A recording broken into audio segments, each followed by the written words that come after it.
my son called. He wanted a smaller wedding. We'll keep the wedding, just her family. Could you just send the check, Mom? We'll handle the rest. The words hit me like a physical blow.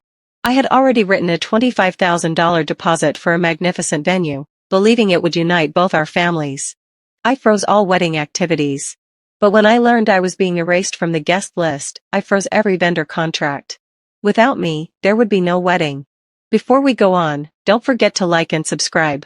It's a free way to support my work and help me share emotional stories like this one. The pen in my hand felt heavier than it should have, as though the weight of that check carried more than just numbers. $25,000. I paused, looking at the blank space where my signature would go. For a moment, I saw the whole picture so clearly.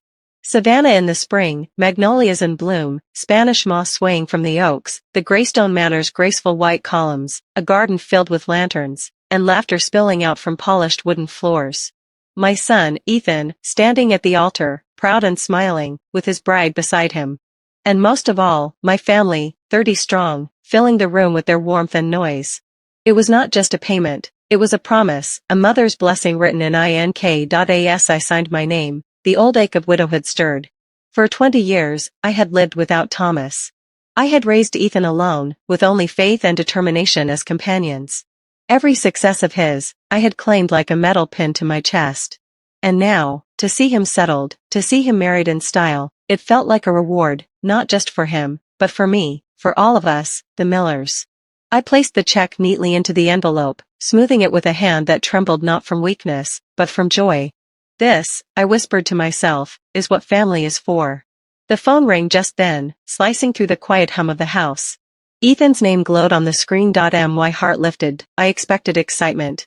Gratitude, some boyish eagerness that had never quite left his voice, even at 30. But when I answered, the sound that came through was hesitant. Heavy, as if words were stones he could not carry. Hey, Mom, he began. Are you busy? No, darling. Just finished writing that check. The venue deposit is handled. You'll be so proud when you see the place, it's pure Savannah charm. I let a smile carry through my words. A pause, then a sigh. About that, Mom, there's something I need to tell you. The stillness of the room grew sharp, as though even the walls leaned forward to hear. Serena's been thinking, he continued, his tone strained. She wants a smaller wedding. We'll keep the wedding. Just her family. I sat straighter, not certain I had heard him right. Just her family? Yes, his voice dropped, almost apologetic. She feels it'll be simpler, less complicated.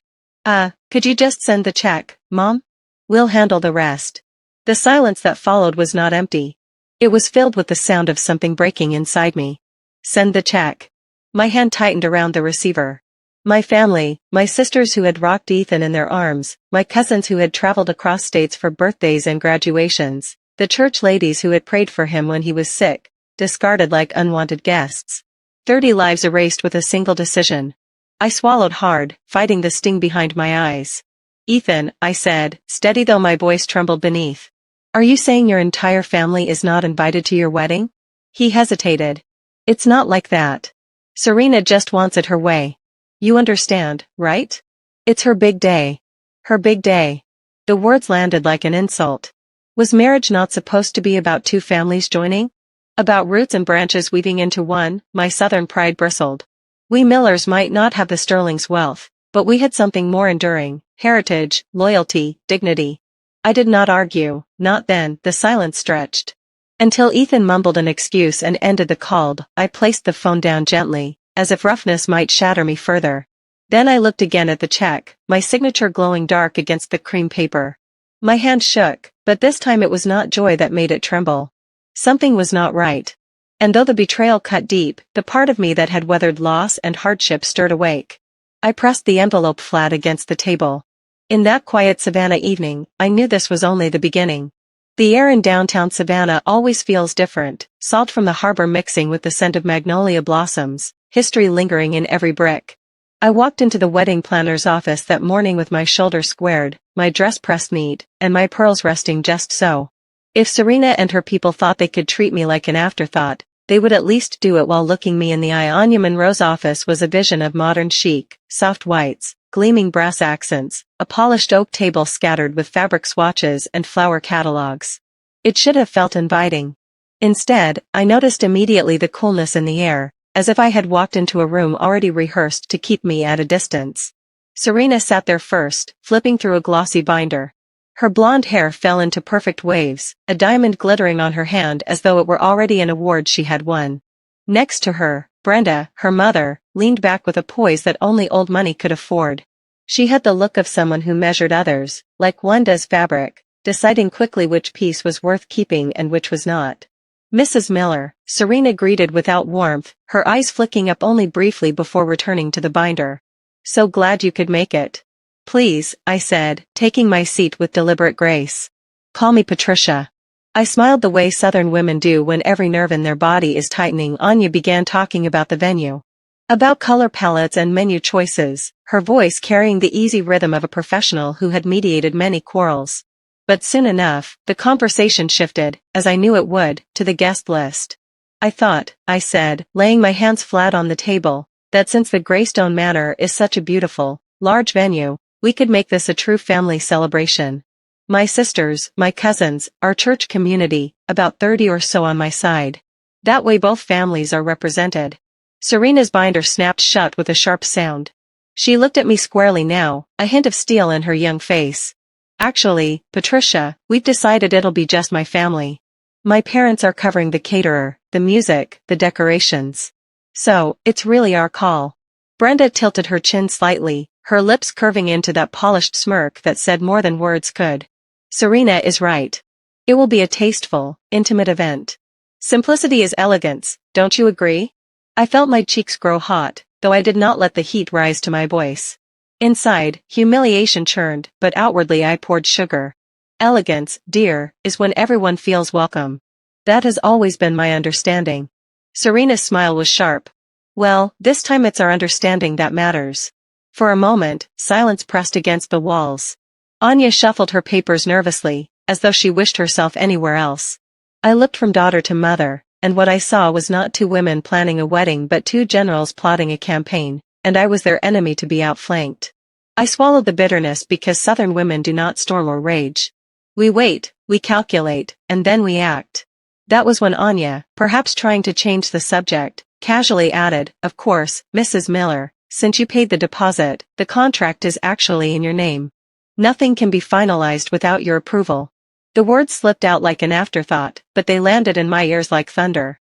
I kept my expression calm, nodding politely, as though I already knew. But inside, something shifted. The ground that had felt like quicksand beneath me only minutes before now felt solid. I had not lost my place in this story. Not yet. The meeting dragged on with more talk of flowers and photographers, but I scarcely heard. My mind was alive, sharp with the knowledge that while they dismissed me, they had overlooked one small, critical fact. Power often hides in the quiet details. When we rose to leave, Brenda offered her manicured hand with a smile that carried the triumph of the morning. Serena avoided my gaze, already reaching for her phone. I too smiled, but mine was different, small, controlled, and dangerous, like the edge of a blade hidden beneath silk. As I stepped out into the bright Savannah sun, the weight of humiliation had already begun to transform into something else entirely. I held the cards now, and sooner than they realized, the game would change. The contract lay open on my kitchen table, its neat black print almost mocking in its simplicity. Line after line of legal jargon. Yet, the words that mattered most were plain enough: contract holder, Patricia Miller. I traced the letters slowly with my finger, as if to test whether they were real. My name. Not Serena's, not Brenda's. Mine. Every clause, every responsibility, every right of ownership tied to the person who had signed the check. To me, for a long while, I simply sat in silence, listening to the hum of the refrigerator and the faint ticking of the clock above the mantel. The humiliation of yesterday's meeting was still raw, but here at last was clarity. They had mistaken me for a spectator. They had forgotten whose ink sealed this arrangement. I picked up the phone and dialed Anya Monroe. Her voice, professional as always, answered on the second ring. "Mrs. Miller, good afternoon. How can I help you?" I kept my tone polite, the way honey can disguise the strength of whiskey. "Anya, I need to make a few adjustments to the booking.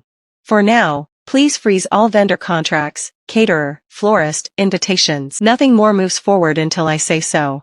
A pause on the line, then the sound of her shuffling papers. Of course, Mrs. Miller. May I ask the reason? It's just a matter of clarity, I said smoothly. Also, please update the reservation name. From now on, it should read, Miller Family Event. Yes, make that official. Her hesitation lasted only a moment before she replied. Understood. I'll make the changes immediately. As I ended the call, I felt an odd calm settle over me. It was not triumph yet, but something steadier, the assurance of having my hands back on the reins. Of course, it did not take long for Ethan to notice the shift. My son called that evening, his voice tight with the nervous energy of a man standing between two fires. Mom, Serena just told me the planner said things are on hold. Did you change something? I simply paused the process, I answered, measured, not unkind, until certain matters are sorted. Mom, he groaned. Please don't make this harder than it already is. Serena has her vision, and she's been working so hard. She may have her vision, I cut in gently, but Ethan, this is not only her wedding. It is your wedding. It is our family's wedding. And if my family isn't welcome, then no one's walking down that aisle. The silence on the other end was sharp enough to sting. I knew my words struck him because I heard the long exhale that followed. Mom, please. Can't you just let Serena handle it? She wants everything perfect. I closed my eyes, picturing him as a boy, hair tousled from play, looking up at me with that same pleading tone whenever he wanted to skip chores. But this was not about toys or curfews. This was about dignity, about blood. No, darling, I said softly, but with steel beneath. Perfect does not mean erasing your family. And I won't sign away our place in your life to keep her illusions tidy. He muttered something about calling me later and ended the line quickly, no doubt, rushing back to smooth ruffled feathers. I did not cry after. I had shed enough tears in my life for men who forgot their loyalties. Instead, I walked out onto the porch. As the day slipped into evening, the sky burned gold and crimson above the rooftops, cicadas humming like a chorus of truth. I poured myself a glass of sweet tea, the ice clinking softly, and leaned against the railing. In that quiet southern twilight, I felt something harden inside me. They thought I would bend. They thought I would write checks and smile politely while being erased. But I knew better, because the paper in my kitchen bore my name and with it, my power. And with that sunset painting fire across the horizon, I promised myself the game had only just begun. Savannah by night is always a vision. Gas lamps flickering along cobblestone streets, the air scented with salt from the harbor and jasmine from hidden courtyards. That evening, I arrived at one of the city's most exclusive restaurants, its entrance glowing with warm light. The hush of money and privilege carried in the air. I had dressed carefully, navy silk, pearls resting against my collarbone, every line in place. If I was to be dismissed, it would not be for lack of presentation. Ethan rose when I entered, his face boyish in relief. Beside him, Serena offered a tight smile, her eyes cool, as if politeness were a duty. Brenda, elegant in a cream suit, gave a nod that suggested she was granting me an audience. The waiter led us to a private table where the clink of silver and the soft strains of a violin trio filled the room. Menus were opened, wine poured. On the surface, it was civil, but beneath, I felt the tension crackling like a storm waiting for the first flash of lightning. Brenda began the conversation smoothly, her voice carrying the ease of a woman long accustomed to control. Patricia, Savannah is such a charming place, so quaint, so full of character. I suppose your relatives made it sound like intruders. I smiled, unruffled. They've always loved Savannah. Our family has been here for generations. We've got roots deep in this soil. Serena leaned forward, a gleam in her eye. That's sweet, but for the kind of wedding we're planning, it might be a little overwhelming for them. We want to keep it refined, streamlined, refined, streamlined. I heard what she meant, free of anyone who did not fit her polished image. I set my glass down carefully. Family gatherings are never messy when built on love. 30 more people at the table won't ruin the refinement, darling. It will only add joy. Serena's lips curved, sharp as glass. Ethan and I have talked about this. My family's paying for everything else, the catering, the flowers, the band. Honestly, it only seems fair that it's our call. Ethan's just lucky, really. Marrying into a family that can give him this. The words cut deeper than any blade. Lucky. As though my son, my flesh and blood, had been rescued by their money. As though everything I had sacrificed was nothing but a stepping stone to their wealth. Brenda laughed lightly, lifting her wine glass. Yes, dear, it is quite the blessing. Your son should be grateful. I felt my chest tighten, but I would not give them the pleasure of seeing me flinch. Instead, I leaned back, folding my hands with measured grace.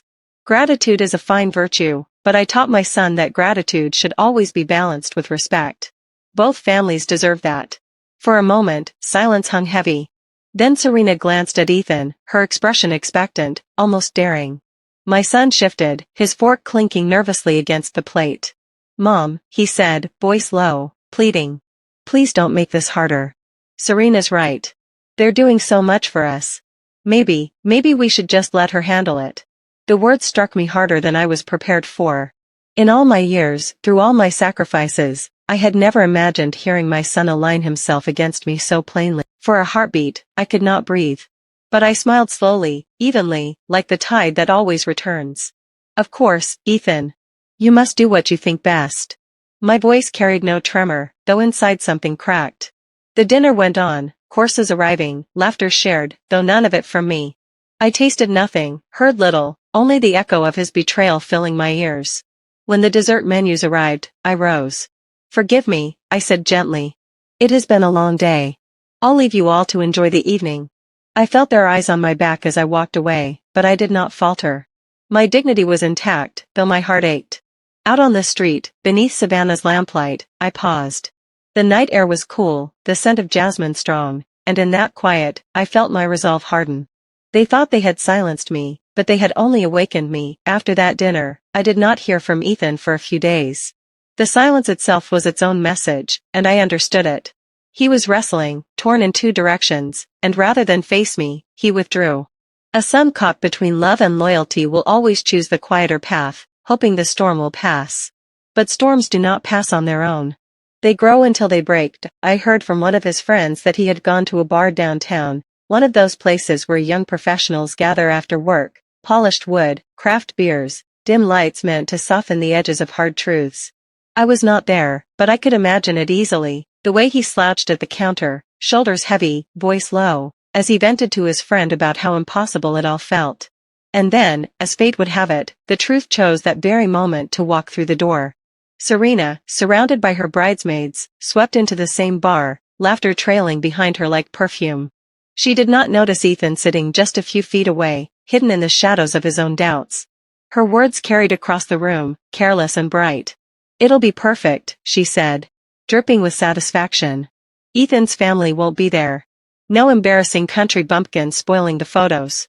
Just us. Just class. The laughter of her friends followed, sharp and cruel, the kind of sound that leaves bruises. I imagined Ethan in that moment, his face paling, the glass in his hand stilled midair. For the first time, he must have seen her clearly. Not as the woman he thought he loved, but as the architect of his family's erasure. The manipulation, the pressure, the way she had turned him against his own blood. It all clicked at once, and the silence that followed inside him was louder than her laughter could ever be. That same evening, while he wrestled with betrayal, I was making my own preparations. I called my sisters one by one, speaking lightly, not revealing too much, but enough to let them know. Keep the date free, I told them. There may be a wedding yet. And when there is, I want my family ready. Their voices rose with surprise, some with indignation, but mostly with love. Of course, Patricia, one cousin said softly. We'll be there. You just say the word. Hearing their loyalty steadied me. They had always stood by me, through Thomas's passing, through the lean years when every penny counted, through Ethan's milestones. And now, even in this insult, they would stand with me still. My resolve was no longer only mine. It carried the weight of generations who had never bowed their heads to money or arrogance.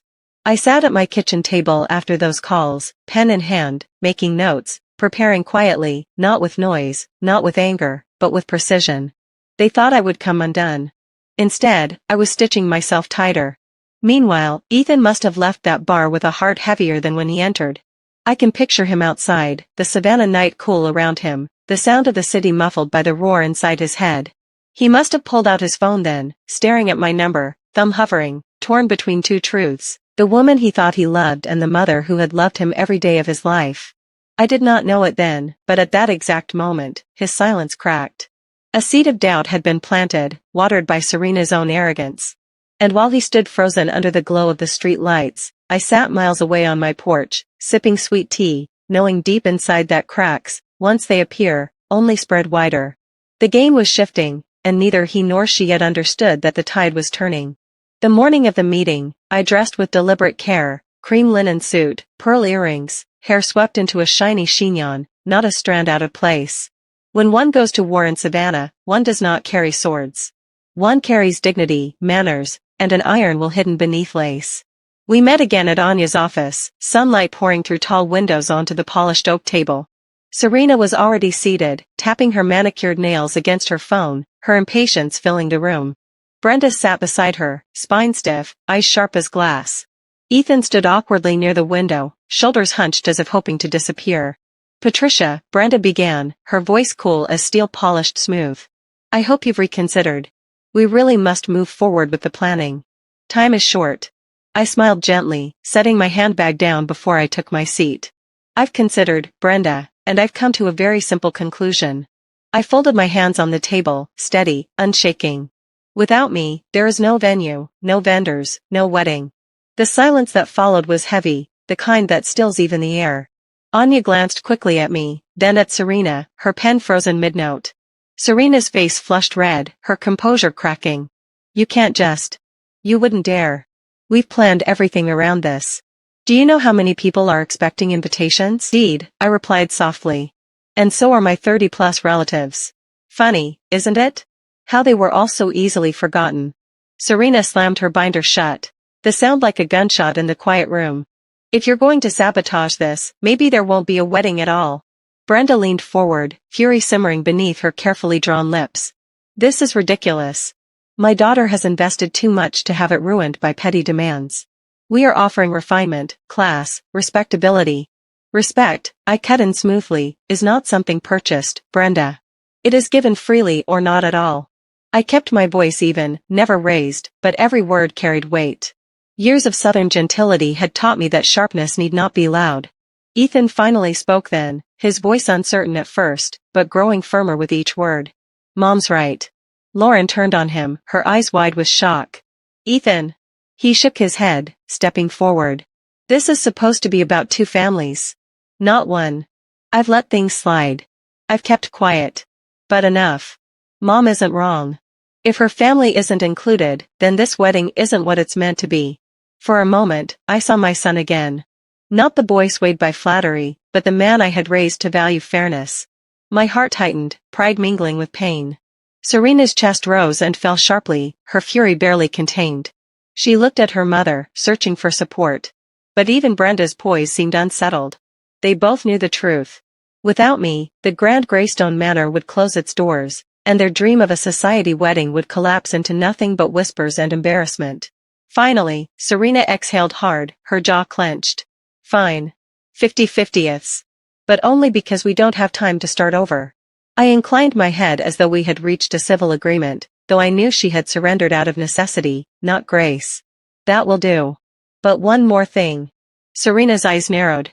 What now? At the reception, I said calmly. There will be a toast. Acknowledging both families openly. Equally. That condition is not negotiable. She glared, lips pressed tight, but she did not refuse. She couldn't. I rose then, smoothing my skirt, collecting my handbag. Thank you for your time, I said pleasantly, as though we had simply discussed flower arrangements. I look forward to celebrating together. As I stepped out into the Savannah sun, the heat wrapped around me like armor. The battle was not over, but I had drawn the line. My son had stood beside me at last, and the balance had shifted.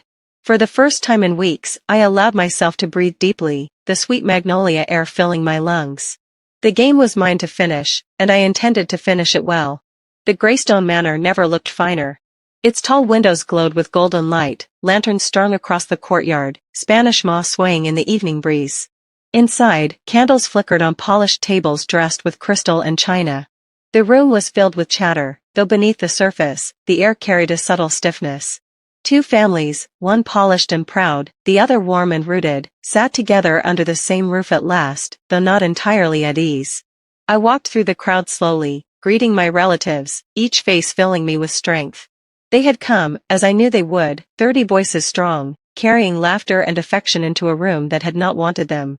The Millers were here, and that meant I had already won half the battle. Serena shone like a diamond at the head table, her gown glittering, her smile fixed. Brenda sat beside her, posture perfect, her glass raised in polite conversation with the mayor's wife. But there was something brittle about them tonight, as though they could feel the weight of eyes that knew more than what was spoken aloud. The time came for toasts. Glasses clinked, the room quieted, and I felt every gaze shift to me as I rose. My silk gown rustled softly as I stood, pearls at my neck, catching the candlelight. For a moment, I let the silence linger, drawing breath, steadying my heart. My dear friends, my beloved family, I began, voice warm, yet carrying. Across the hall. What a joy it is to see us gathered here, not as two halves, but as one whole. Tonight is not only about Ethan and Serena. It is about the Millers and the Sterlings, about roots entwining, about two families choosing to stand together. I let my eyes sweep the room slowly. Now, it is true there was a time when it seemed as though some might be left behind. But love has a way of correcting its path. Love remembers. Love insists on inclusion. And so here we are, every seat filled, every heart accounted for. A ripple of murmurs passed through the crowd. My relatives lifted their glasses high, pride shining openly. The Sterlings, stiff and strained, kept their faces still, though I saw Brenda's lips tighten and Serena's smile falter at the edges. They knew, as did everyone listening, that my words carried more than simple sentiment. They were truth polished into courtesy, delivered with grace sharp enough to cut. I raised my glass higher. To family. All of it. May this union remind us that wealth fades, beauty changes, but loyalty endures. To Ethan and Serena. The room answered in a chorus of clinking crystal. Some smiled broadly, others nodded with a kind of respect that cannot be bought. I sat slowly, my pulse steady, my hand firm. As I placed the glass back on the table, for the first time in weeks, I felt peace settling over me like a shawl. Then Ethan stood. His face was pale at first, his eyes moving between me and his bride. But when he spoke, his voice was clear. I want to thank my mother, he said. And the room stilled again. She gave me more than life. She gave me values. Tonight is possible because of her. And I want everyone here to know I'm proud. Proud to be her son. Proud to have both families here. Proud to begin this marriage with honesty and balance. He raised his glass to me. In that moment, I saw my boy again, the man he was becoming, and my heart swelled with both sorrow and triumph. Serena's smile flickered, thin as glass. Brenda looked away, her face set, but the Millers beamed, their pride a light that filled the room. As I sat back, my sisters leaning close, my cousins laughing softly, I allowed myself a small smile. Not gloating, not cruel, simply satisfied. My dignity was restored. My family's place secure. Balance had been reclaimed. And with that, the night was finally mine. If this story gripped you, go watch the one on the left and hit the like button. It really helps me keep sharing emotional stories like this. If you want to feel this kind of strength in your own life, remember that your story has power. Don't be silenced. Share your experiences in the comments below, and let's build a community of survivors who refuse to be erased.